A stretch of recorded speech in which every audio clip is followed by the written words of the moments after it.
Pourquoi j'ai voulu participer à cette émission, c'est tout simplement parce que je venais de sortir d'une relation en fait avec un garçon avec qui j'ai tout donné en fait, où j'avais encore un dernier espoir vis-à-vis de lui, qui m'a jeté en fait du jour au lendemain, mais vraiment pas proprement, on va dire ça comme ça.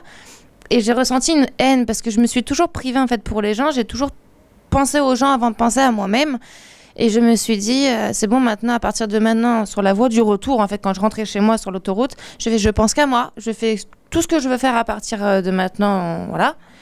Et à ce moment-là, on m'avait contacté, je me suis dit, je fonce. Je saisis l'occasion parce que j'avais déjà raté plusieurs occasions auparavant. Et je me suis dit, cette fois-ci, il faut passer par là. De toute façon, on trouve l'amour de partout. Donc pourquoi pas? Donc je vais tenter, et voilà. Je connaissais le principe de l'émission. Et le fait qu'on soit en contact avec un matchmaker, qu'on lui fasse part en fait de ce que l'on aime, de ce qu'on veut, ce qu'on désire, etc. Je me suis dit, cette personne, elle n'est pas là pour rien. Donc au final, si je la rencontre et qu'il rencontre d'autres personnes, s'il me sélectionne, c'est qu'il y a forcément mon âme sœur. Donc peut-être que dans cette aventure-là, en fin de compte, je vais rien perdre. Il y aura forcément une personne qui est faite pour moi, qui attend les mêmes choses que moi. Enfin, non, voilà. Pourquoi, je sais pas. Mais c'est vrai que j'ai toujours été avec des garçons qui étaient bruns, musclés, parce que je suis une personne qui adore le sport et qui m'entretient énormément. Donc il me fallait une personne dans mon quotidien qui suit en fait. Parce que si j'ai une personne qui a horreur du sport et que moi j'y vais 2-3 fois par semaine, bah, ça va être quelque chose qui au bout de 2-3 mois va devenir une source à histoire, à embrouille. Donc un grand brun, bah, c'est l'attirance. Mais après également, bah, par exemple de l'émission, on apprend que l'opposé s'attire. Par exemple, des 10 couples parfaits, c'est une très bonne émission pour ça. Mais les grands bruns, enfin non, c'est comme ça, je sais pas. C'est comme ça. Oui, pour moi c'est important. Pourquoi? Parce que je sais que par exemple le week-end, si j'ai rien à faire et qu'on est mené à habiter ensemble parce que ça fait X d'années qu'on est ensemble, qu'on se dise bah viens on va à la salle de sport, viens on va à tel endroit, et faire quelque chose à deux, ça motive encore plus en fait. Du coup, c'est sûr que c'est un bonus. La jalousie.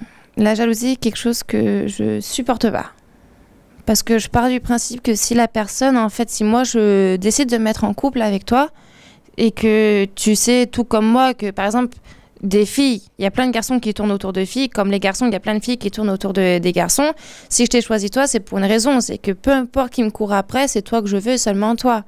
Donc la jalousie pour moi, t'as pas à en avoir. Puis après, je suis une personne qui montre qu'on peut avoir tout à fait confiance en moi.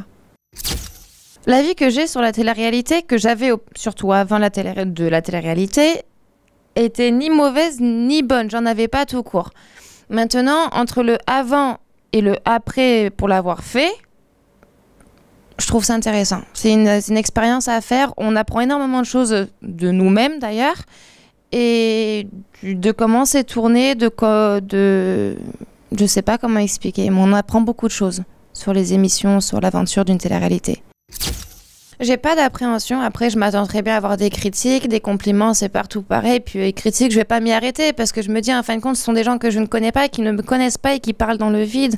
Donc, non, je continuerai ma vie comme je suis aujourd'hui. Puis c'est quelque chose à s'adapter, puis voilà.